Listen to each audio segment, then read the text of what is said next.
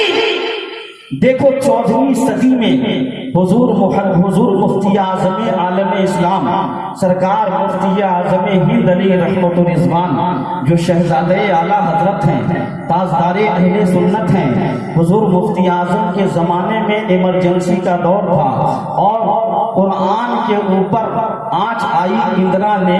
اندرا گاندھی کی حکومت تھی اور اس نے نسبندی کو جائز کرنے کے لیے تمام مکتب فکر کے لوگوں کو خرید لیا. سارے سرخرید مولوی خرید لیے گئے, نسبندی کی حمایت میں فتویٰ دیا. مفتی اعظم تنے تنہا وہ مرد مجاہد تھے جنہوں نے یہ فرمایا کہ نسبندی حرام ہے اشد حرام ہے۔ اس پر مفتی اعظم ہند علی رحمت الرضوان کے مزاج کو بدلنے کے لیے اندرا نے فخر الدین علی احمد جو اس وقت کا راشٹرپتی تھا اس کو بریلی بھیجا، جاؤ بریلی کسی ترکیب سے اس مولوی کو خرید لو، اس مفتی کو جتنی دولت چاہیے، جس قدر جاگیروں کی ضرورت ہو ہم جاگیریں دینے کو تیار ہیں، جتنی دولت چاہیے ہم دولت دینے کو تیار ہیں، مگر ان سے اس فتوے کے خلاف دستخط لے لو، اس سے رجوع کروا لو، اس فتوے کو ریجیکٹ کروا لو، تو جتنی دولت انہیں چاہیے دے دو۔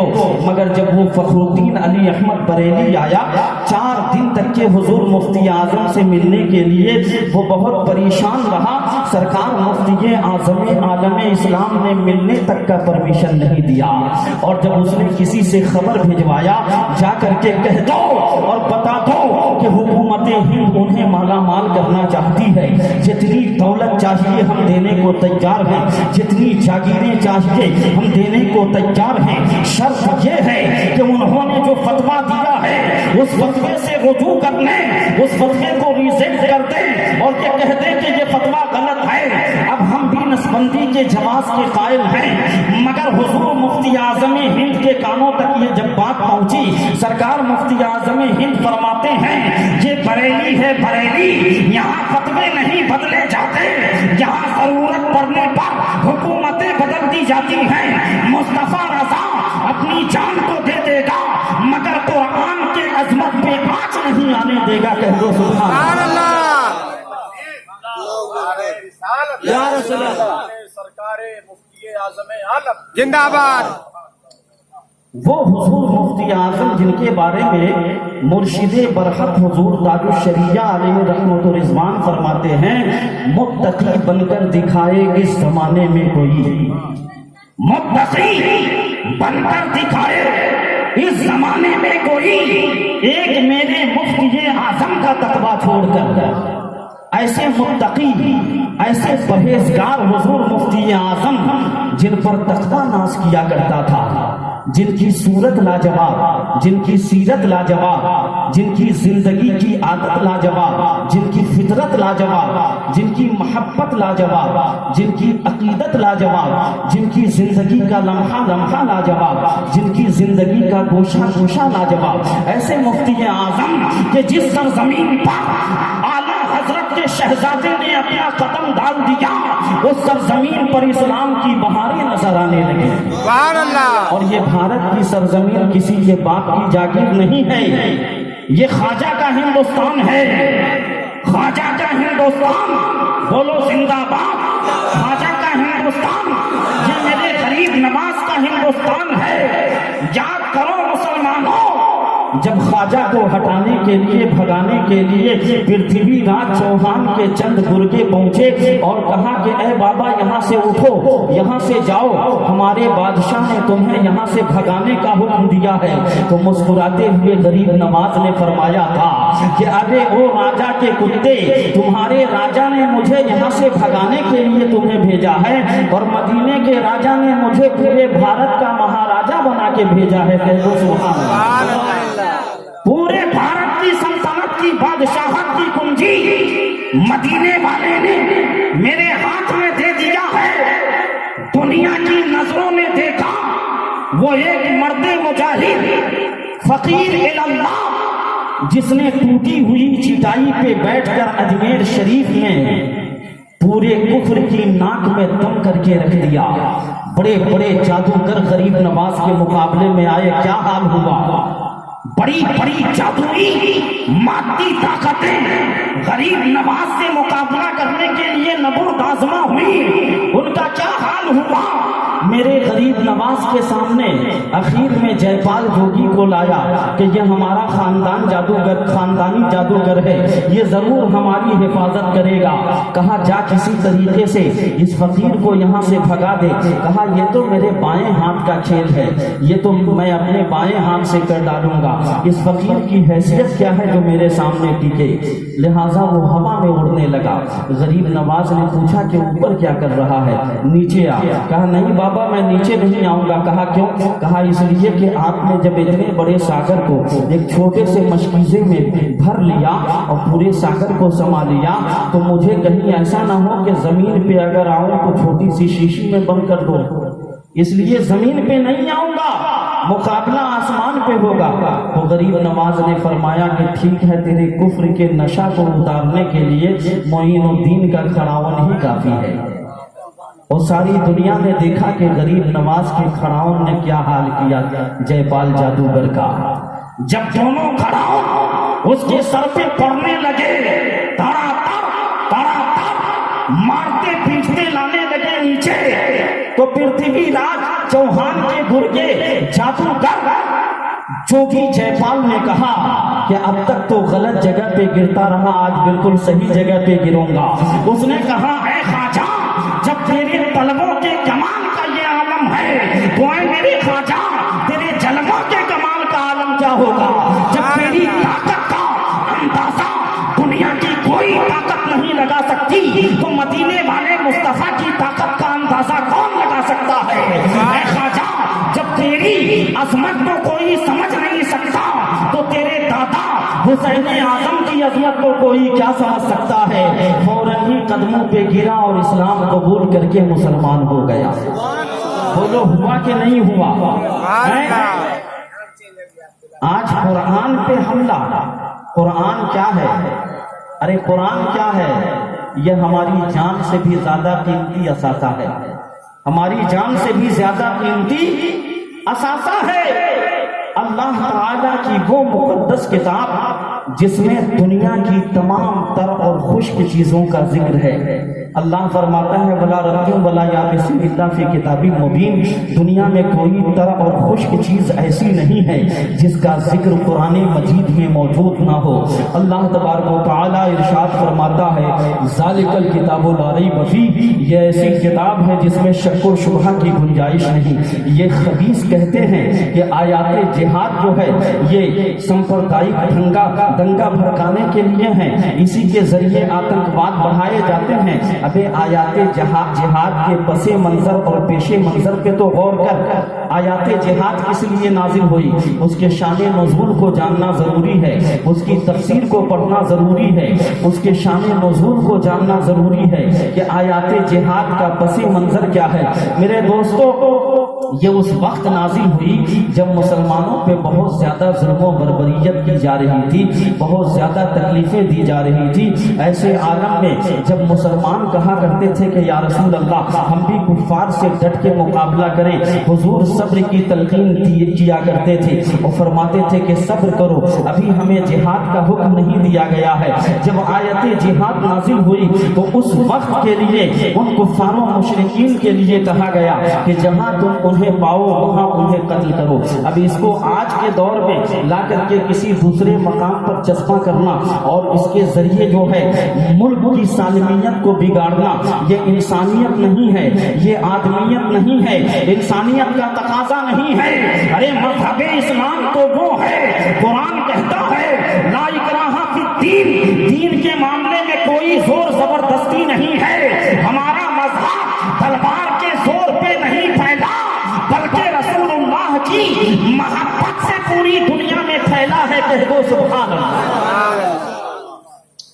بولو قرآن کہاں نازل ہوا؟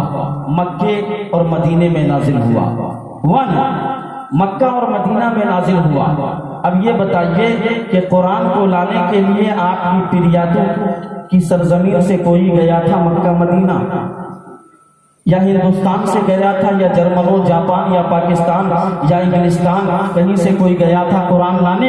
ارے یہ تو قرآن کا فیضان ہے کہ ساری کائنات کی کتابوں کو اگر سمندر میں غرق کر دو, صرف تنہا قرآن ہی ایک ایسی کتاب ہے جو پھر سے وجود میں آ جائے گی. اس لیے کہ اللہ تبارک و تعالیٰ فرماتا ہے انا نحن نزلنا الذکر وانا لہ لحافظون, یقیناً ہم ہی اس قرآن کو کو نازل کیا ہے، ہم نے ہی اس قرآن کو نازل کیا ہے اور ہم خود ہی اس کے نگہبان ہیں۔ تو میرے دوستو، قرآن کی حفاظت کا ذمہ تو خود اللہ تبارک و تعالیٰ نے لیا ہے۔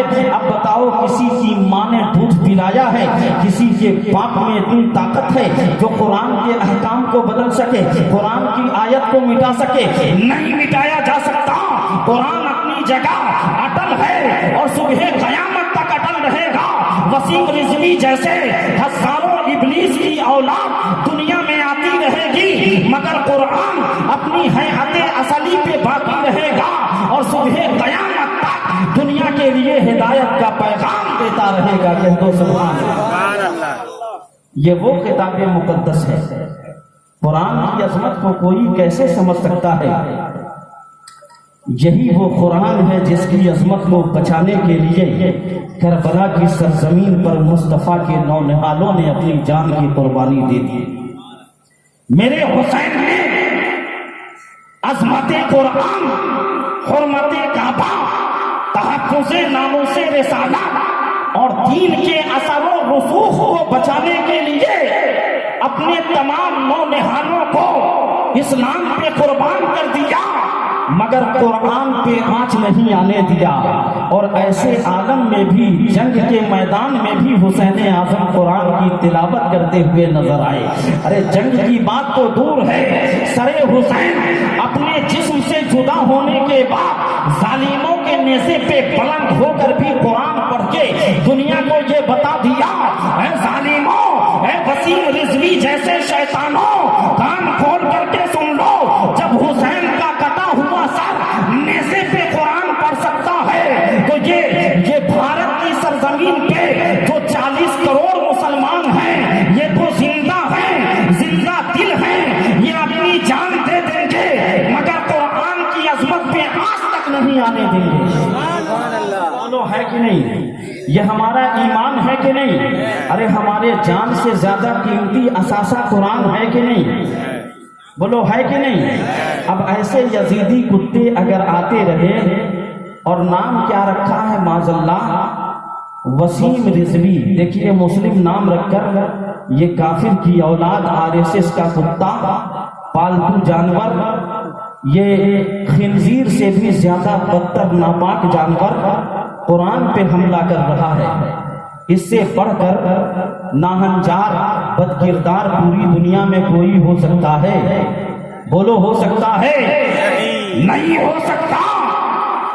اور میں حکومت ہند کو یہ پیغام دیتا ہوں، سید ابرار القادری یہ پیغام دیتا ہے ایسے ظالموں کو جو آپسی بھائی چارگی کو ختم کرے اور ہندوستان کی سالمیت کو خطرہ پہنچائے، ایسے ظالم کو فوراً پھانسی پہ لٹکا دینا چاہیے، فوراً پھانسی پہ لٹکا دینا چاہیے۔ اس کا وجود ناپاکی زمین کے لیے بوجھ ہے، اس کو موت کی سزا ملنی چاہیے، اس لیے کہ وہ ایک دو کا نہیں، کروڑوں دلوں کا گستاخ ہے۔ دیکھو غازی ممتاز قادری، جس کے سامنے سلمان تاثیر نے رسول اللہ صلی اللہ علیہ وسلم کی شان میں گستاخی کی، وہ ایک مومن تھا جس کے دل میں ایک جوش پیدا ہوا، ولولہ پیدا ہوا کہ میرے نبی کی شان میں یہ گستاخی کرے اور میں زندہ رہوں، لعنت ہے ایسی زندگی پر۔ اٹھایا بندوق، 27 گولیاں اس کے سینے پہ مار دی، 27 گولیاں مار کر اسے جہنم میں پہنچا دیا۔ اور پھر غازی ممتاز قادری کو شہادت کا جام نصیب ہوا، کہہ دو سبحان اللہ۔ غازی ممتاز قادری رحمت اللہ علیہ سیدھے جنت میں پہنچے، کہہ دو سبحان اللہ۔ اس لیے کہ ناموس رسالت پہ اپنی جان قربان کرنے والا، خدا کی قسم اس کی زندگی رائے گاں نہیں جاتی، اس کی جان بیکار نہیں جاتی، جان دی ہوئی اسی کی تھی۔ حق تو یہ ہے کہ حق ادا نہ ہوا، حق تو یہ ہے کہ حق ادا نہ ہوا۔ اور مسلمانوں نہ گھبراؤ، خدا کی شان باقی ہے، ابھی اسلام زندہ ہے، ابھی قرآن باقی ہے۔ یہ ظالم کیا سمجھتے ہیں جو اپنے دل میں ہنستے ہیں، ابھی تو کربلا کا آخری میدان باقی ہے۔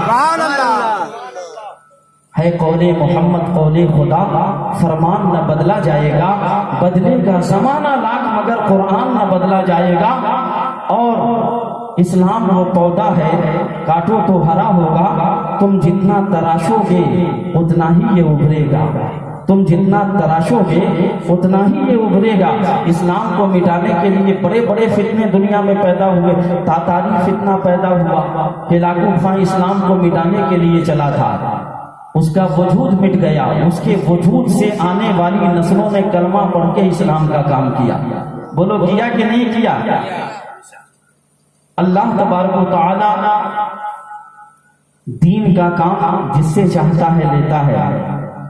امریکہ کے ایک بہت بڑے سائنسداں فلاسفر نے اس بات کی پشٹی کی کہ میں قرآن کے اگینسٹ میں، اس کے خلاف اس کی تحقیق کر رہا تھا، ریسرچ کر رہا تھا کہ قرآن جو ہے دہشت گردی کی تعلیم دیتا ہے، اور ریسرچ کرتے کرتے میں خود مسلمان ہو گیا۔ کہہ دو سبحان اللہ، میں خود مسلمان ہو گیا۔ ایسی لاجواب نعمت، ایسی شاندار کتاب، اور اب تو دنیا فرعون کی لاش کو ریسرچ کر کے قرآن کی عظمت کا لوہا مان رہی ہے۔ ابھی جو ہے ایک ملک میں پتھروں کی بارش ہوئی ہے، اور اس کا ذکر قرآن میں صرف موجود ہے، دنیا میں اور کسی کتاب میں موجود نہیں ہے۔ سائنسدانوں نے اس سے بھی اس کی پشٹی کی ہے کہ یہی وہ کتاب آسمانی ہے جو اللہ کی کتاب ہے، اس میں پہلے سے ہی یہاں اس سرزمین پہ پتھر کی بارش کا ذکر موجود ہے۔ بات سمجھ میں آ رہی ہے؟ تو قرآن قیامت تک کے لیے مشعل راہ ہدایت ہے، اور اس کا ایک ایک نقطہ مومنوں کے لیے زندگی کا پیغام ہے۔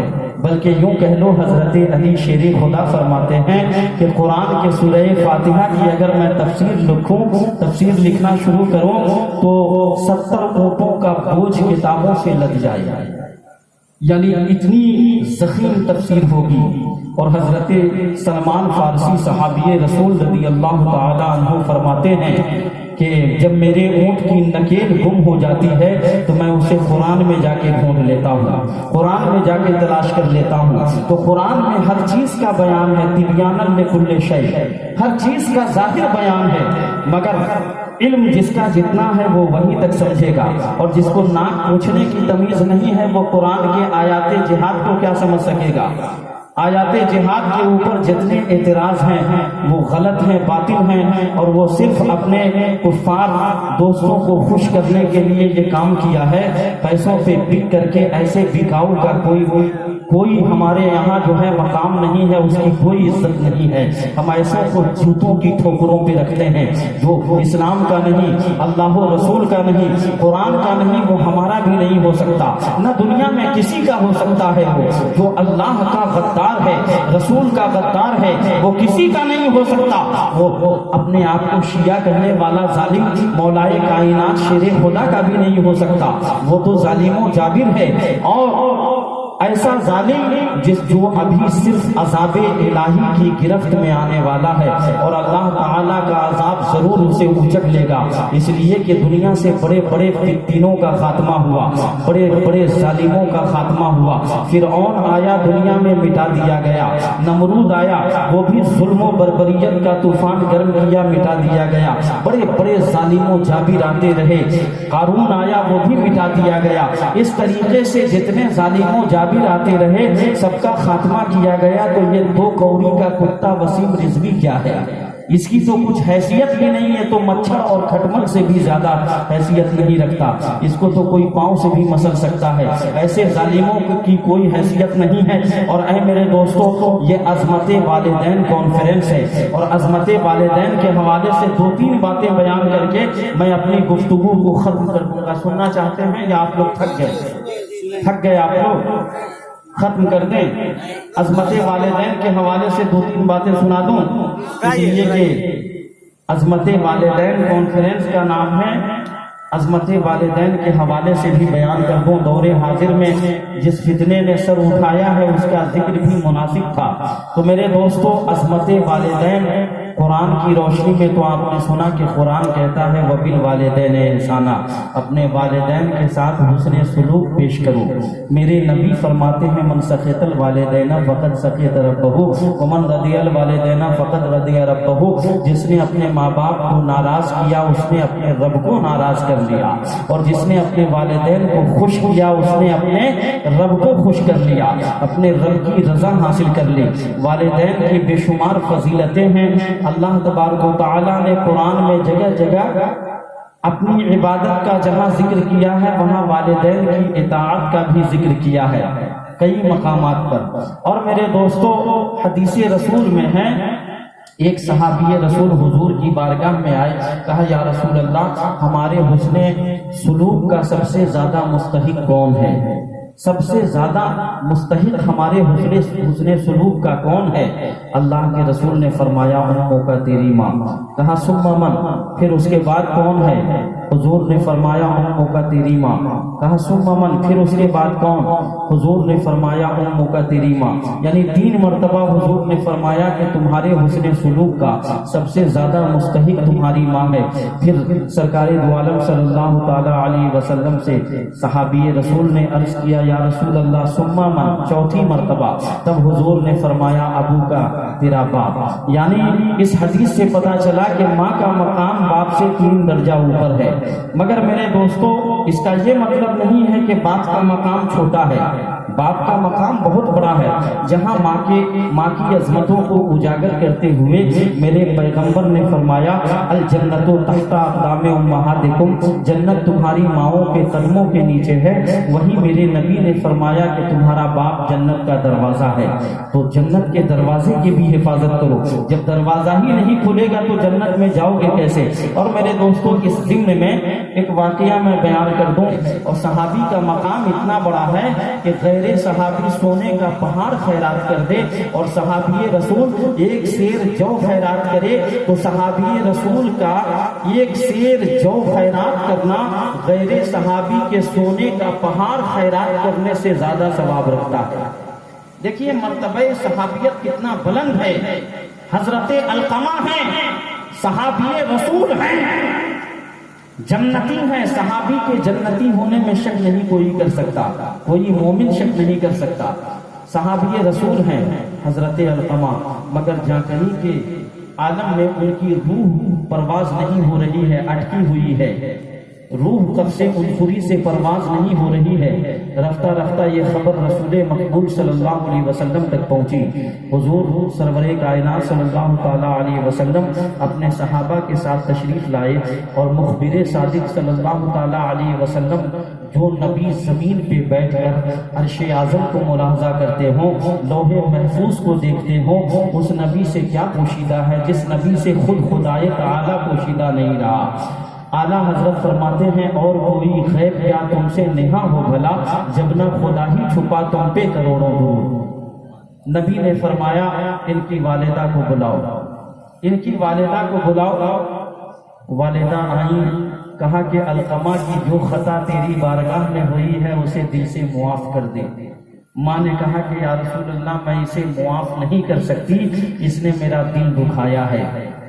تو آقائے کریم صلی اللہ علیہ وسلم نے حضرت بلال حبشی کو حکم دیا بلال لکڑیاں اکٹھا کرو۔